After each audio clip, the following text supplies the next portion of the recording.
Hello, and welcome to an episode of ScreenAge Wasteland. We have an exclusive interview.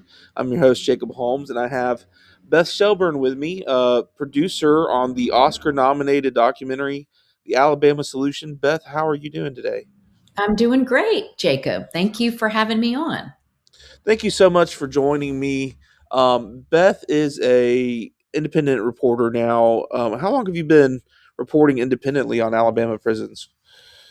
Well, I've been reporting on Alabama prisons since 2012, but independently since 2019. Gotcha. Yeah. So I remember talking to you. I don't know if it was when we first saw the premiere of the Alabama Solution when you were going over this, or if it was another time. But you mentioned that you were always covering prisons while you were before you were independent, and that you Mhm. would get some ribbing for that even at times.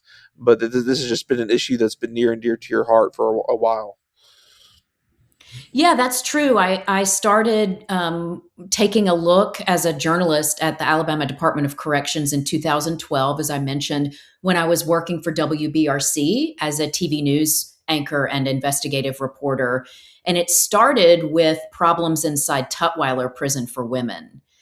And that actually was the first time in my professional life as a journalist and writer that I really spent some time thinking about prison and its relationship to our justice system. I had covered a lot of crime as a reporter, but I had never really thought about what happens on the back end of crime after somebody is convicted and sentenced. And so that was kind of my entry point into the system, and realized that oh my god, there's like this whole other world happening inside jails and prisons that's incredibly harmful, and really is not delivering on its mandate anymore. And I've been doing stories about it ever since.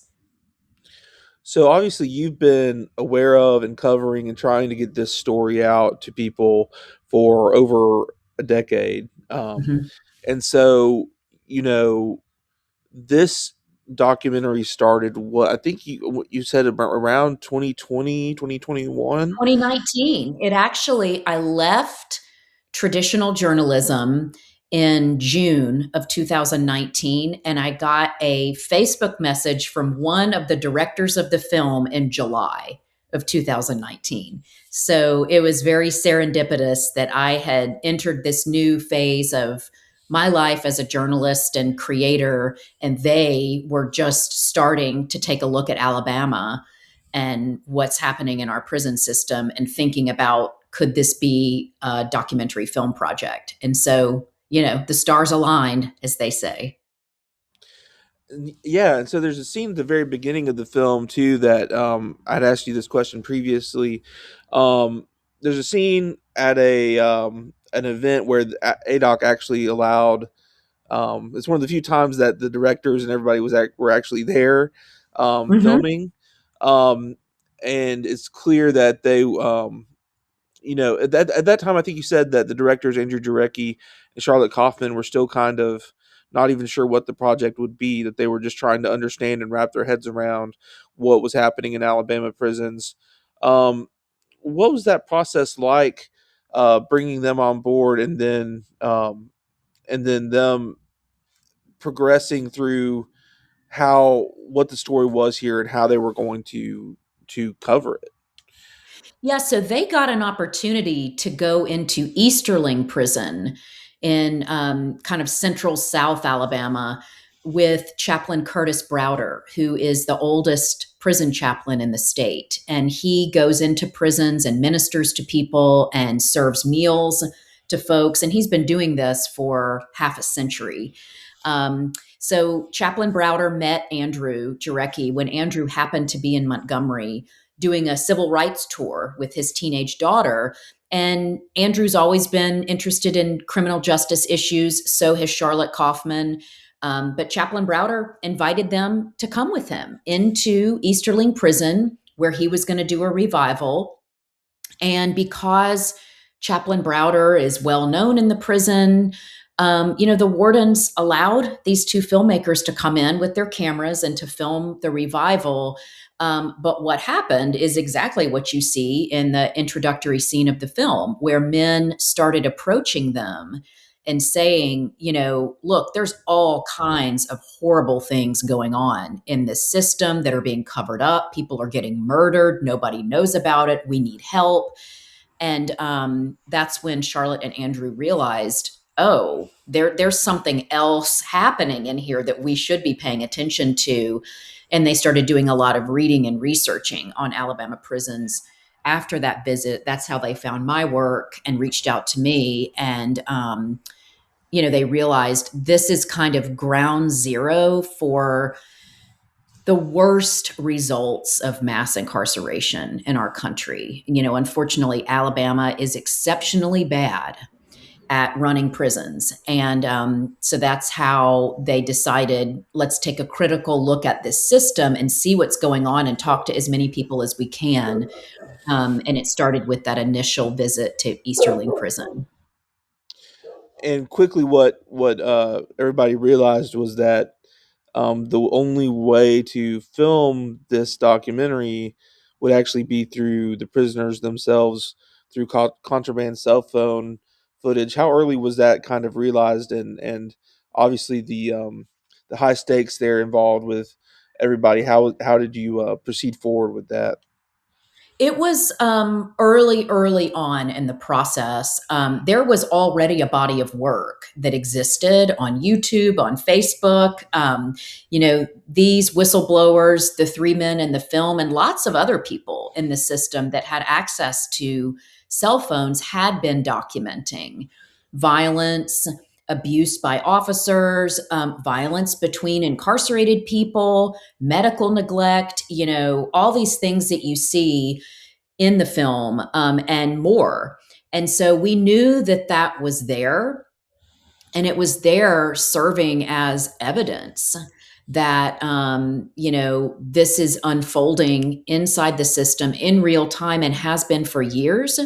And because it was there, and it's sort of inarguable when you see these scenes and the volume of them, the scope and scale of them, what you see in the film is just a tiny fraction of what actually exists in the world, from these cell phone videos that are captured inside prison.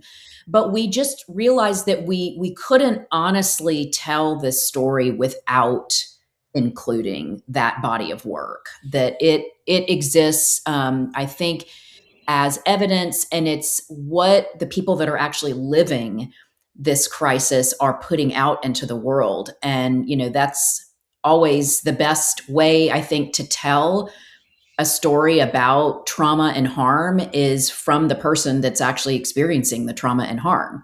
And this is what they were offering up into the world. And so I would say we had lots of conversations early on, and it was decided that, sometime in the first year or two, that this is going to be an important part of the film. Gotcha. And so, for people who haven't seen the film, and obviously we're hoping that this interview will lead a lot of people who haven't seen it to give it a watch. It kind of follows. It seems so. There's the family of Stephen Davis that it follows, and then there's the organizers of the Free Alabama movement um, inside the prisons, who ended up organizing a work strike while you guys were doing this documentary, which is Robert Earl Council, and the other man's name is escaping me. I know there's Melvin Ray. Raul and Melvin Ray. Yes, thank you. And Raul Um, Poole. Yeah. and Raul Poole. And it seems like those are kind of the basic two threads that this follows. Um, I would add a third Obviously, thread. yes. What's the third thread? The Sorry. third thread is sort of what is happening in the public sphere, with Alabama's government, with the Department of Justice and their actions in Alabama, and sort of how the news media is following that part of it. So we Yeah. tried to braid all those three things together. Yes, and it was done very well. And one of the questions I wanted to ask you was, obviously you lived through all these events. I mean, there are certain significant events, and it's weird to say spoilers because this is not a fictional entertainment thing. This is a real thing, but life does throw twists, and I think the narrative is best experienced the way that it was experienced, and for you guys, not Mhm. knowing what happens going in. Yeah. What was it like seeing the finished documentary, not being involved necessarily, or how involved were you in putting it actually together and seeing it come together, versus seeing the finished product that kind of retells that in such a powerful way? Well, as a producer of the filmmakers really relied on my reporting background, my sources, my knowledge of the system. And what I assisted in was the investigative parts of the film. So, embedding with Stephen Davis's family. For viewers that haven't seen the film, Stephen Davis is an incarcerated man who is beaten to death very early in the film, and his mother really is searching for answers about what happened, and some justice and truth. And so we follow along with her for years, throughout the making of the film. I actually got involved in another project, a podcast series that I produced about death row case in Alabama, around 2022, 2023.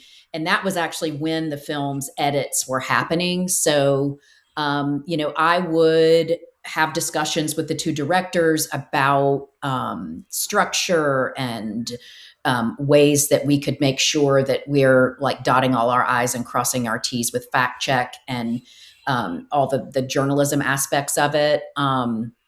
But the editor, Paige Marcella, and other people that worked on it were, strapped into that edit suite and grinding away, for 18 months. And so I first saw some rough cuts, probably halfway through the process. And that was when we still hadn't identified these three kind of narrative storylines that we were going to braid together. There were others that were possibilities. And so the editors were putting together some rough cut selects from some of these other stories that we had followed. And we were all trying to kind of weigh in on what we thought was most compelling and most truthful for what we were trying to do. And then I think I saw the first full cut of the film in 2024, but it's come a long way since then. There were many, many versions where we were revising and tightening things up, and trying to improve flow and all those things that you do while a film is being edited. The first time I saw the final version was a couple of months before it premiered at Sundance, which was January 2025.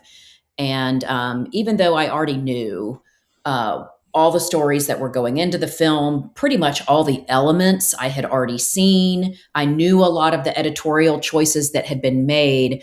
But sitting down, watching that final cut with the music that the composers put together, um, I was spellbound. And when it was over, I just wept. And, I'm not a big crier when it comes to these kinds of stories, because you do become used to being proximate to tragedy and really difficult things.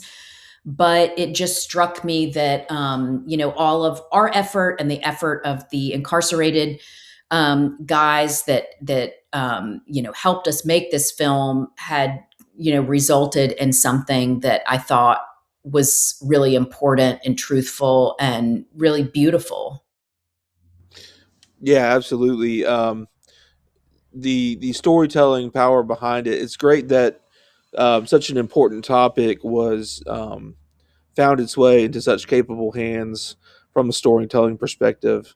Um, because I think there's a lot of versions of this where the topic could still be covered well, but that would lack that narrative punch that this film really packs. And so I think it's just really, it really is serendipitous how it all came together. Was there a feeling during the shooting? So obviously, all this footage is coming in. There's a lot of pre-recorded stuff, but then there's a lot of new footage that folks are filming with contraband cell phones. Was there always a real high stakes sense about this documentary and about the obviously the potential blowback, especially on the prisoners themselves? Oh, without a doubt, yes. Right out of the gate, when we started engaging with these men and others that you don't see in the film, but were really integral to informing the story and speaking to us on background throughout the making of the film, we knew that this was literally a matter of life and death for them, and we had constant dialogue with them about that. It was always sort of front and center, the risk that they were taking, what were they comfortable with, how could we support them, how could we do this in a way that is the safest way to do it. It's not safe because they're not in a safe place, they don't live in a safe neighborhood, and they're not really living in a democracy. Prisons are an authoritarian environment, and so we as the filmmakers had to kind of accept that you know there's only so much protection we can provide.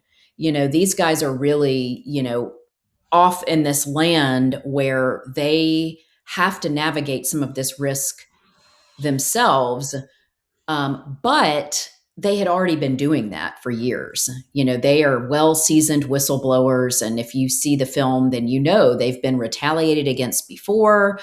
And so they are really battle scarred. And we really left it up to them. We would say, you tell us, what we can do to support. How can we make sure you guys are protected legally, as whistleblowers, and also being in contact with their families and their network. And so we have sort of a phone tree network if anything happens to them. And then after the film was finished, there were some advocates in the world that are well resourced and did some fundraising to create a legal defense fund for the men. And so you probably know that they were all three put into solitary confinement earlier this year. It was not necessarily a result of the film, although I don't think that helped. It was after the Free Alabama movement announced that they were going to do another prison work stoppage. And the prison system locked them all up. One of them is now out. Melvin Ray is in general population now, but Robert Earl and Raul are still in lockup.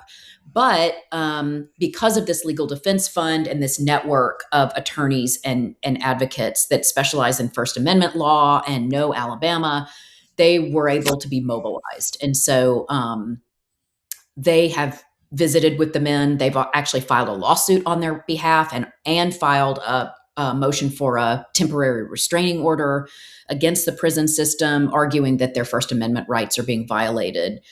And so they have some legal protection there and are covered. Unfortunately, when you're in solitary confinement like this, that really puts them incommunicado, so they're not able to communicate with us or with their families.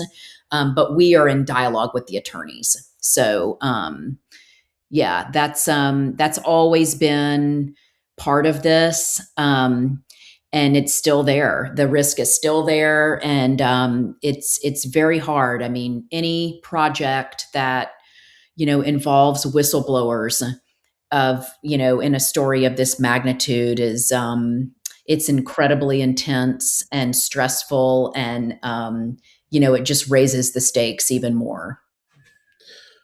Do you feel like this has been out for a few months now?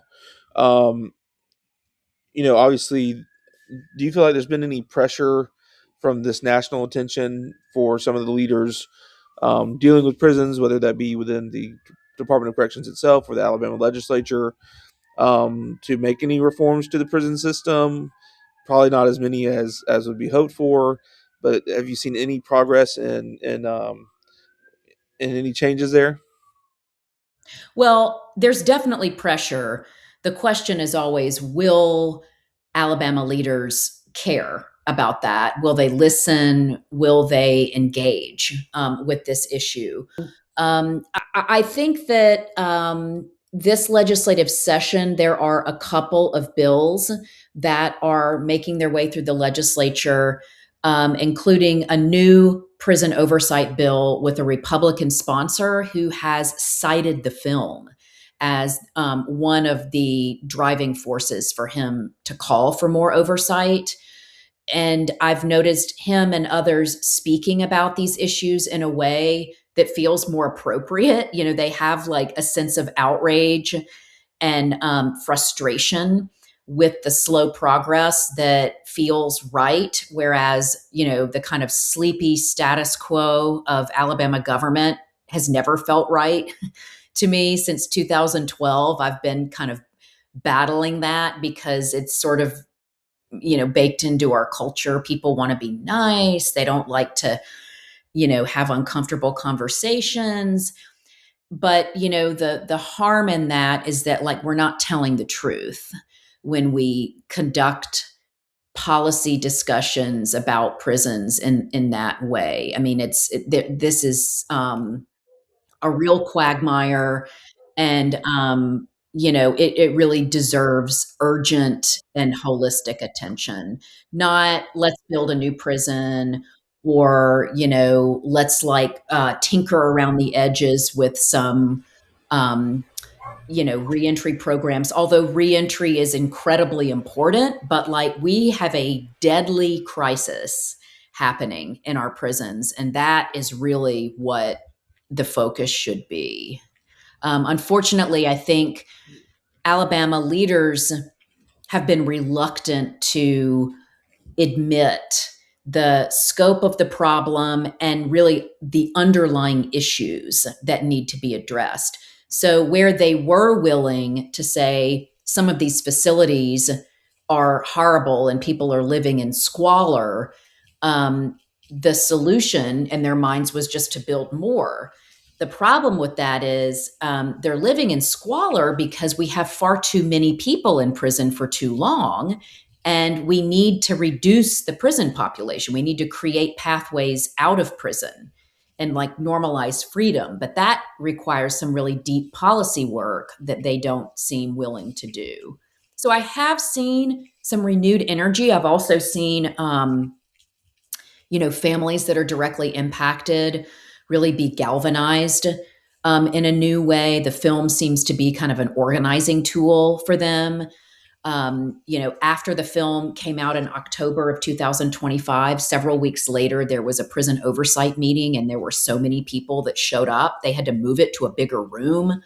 You know, there's been a couple of events where hundreds of people have showed up. And I think a lot of the families, many of them who look like Stephen Davis's family, feel like they're finally being acknowledged and seen. And so I get the sense that this has lit a fire in them, and the pressure is really coming from them more than outside the state. That makes sense. And outside of the political power that's there, there's also kind of a sense in Alabama that's very hard to break through. Um, that people have of, well, if you go to prison, you deserve to be there, and so it's going to be bad. It's not meant to be a vacation. You know, you've heard it all, obviously more Yes, than I have. And so I think that's what's important about this documentary, and really the national attention I think is important in my mind, just to bring extra attention to it for the people in our state who really I think need to watch this. I think for people outside of Alabama, it's an engaging, gripping documentary. And of course, it applies. I think there's something at the end of the documentary that says this isn't just happening in Alabama. There's similar things happening across the country. But absolutely. I think the more national attention it gets, it's almost like a civic duty in my mind to watch this documentary as an Alabamian to understand what's going on. I mean, if you're paying your taxes to these prisons, if you're going to have an opinion about it, you need to watch the realities. And that's what's so powerful is the storytelling um, factor of the film kind of allows people to see past their see past their generalizations of everything and connect with real Yeah, people. And I yeah. think that's what's the power of the film. Yeah, we really wanted to give people a chance to be proximate to incarcerated folks, because if you don't have any skin in the game, if you don't have a family member locked up, it's very easy to fall into that trap that they're all there for a reason. Prisons aren't supposed to be a country club, and this acceptance that prisons are awful and brutal and horrible. That's actually not what they were designed to be, what their mandate is. And that's not what people are sentenced to. People are sentenced to a loss of liberty, period. That doesn't include being subjected to drug trafficking, sexual assault, getting stabbed. I mean, all these things that happen in prisons on a regular basis, and the normalization of that. So that was our desire to give people a chance to sort of dwell with these people, and have folks like Robert Earl and Melvin and Raul be in conversation with the powerful people and like what they're saying, and really let the audience in on these like two very separate and different conversations that are happening at the same time.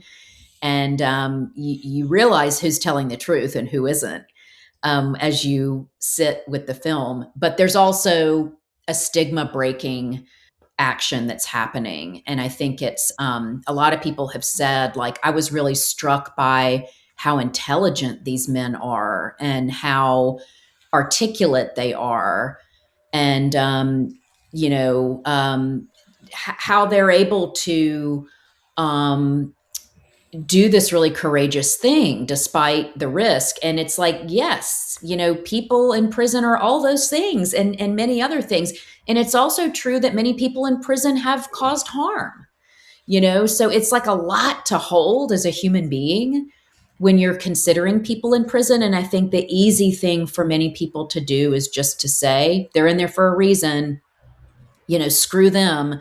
But that doesn't really take any work. The work is like really engaging with them as human beings, and thinking about who are all these folks, and what the hell are we doing to them and why. Absolutely. And even as someone who is very familiar with the prisons, a lot of the things in this documentary weren't surprising to me. But even still, there were shocking events that obviously shocked all of us. Whether we watched it, found out about it in the documentary, or for you, you lived it. Mm. Mhm. And even there's a scene with some rats that even was beyond what I could have expected, that just really broke through. So, for people who are completely unfamiliar with the system, I can't imagine watching this for the first time. I'm still trying to get my parents to watch it, so we got to make a date for that. Um, I think that's a really been a good conversation. Beth, thank you so much for joining me. It's been a pleasure to talk about the film. I'm so excited that it's got nominated for an Oscar. I was rooting for it, and hopefully Thank that you. brings a lot of attention to the stories inside of it. Um, Anything else that we should know about the Alabama solution? Just I hope people watch. We also created a website, thealabamasolution.com, that we kind of like to consider the receipts for the film. And so there's a database of the more than 1,300 people that died during the making of the film. And that was one thing that we tracked, is trying to keep track of all the deaths. 2023 was a record number of deaths. I believe it was 377 people died that year in the prison system. That's an astronomical number. Prison systems that have tens of thousands of more incarcerated people have much lower annual deaths. And so, but we thought it was important to track those cases and to create an archive of them, to sort of show this isn't just anecdotal. cherry picking of like a couple of bad things that happened in the prisons. This really is like a global system wide failure.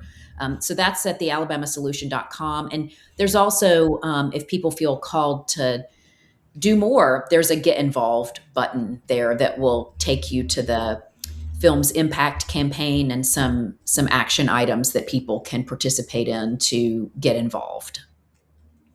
Awesome. And of course, it's streaming on HBO Max. Uh, find it if you can. It's really worth your time. Thank you so much.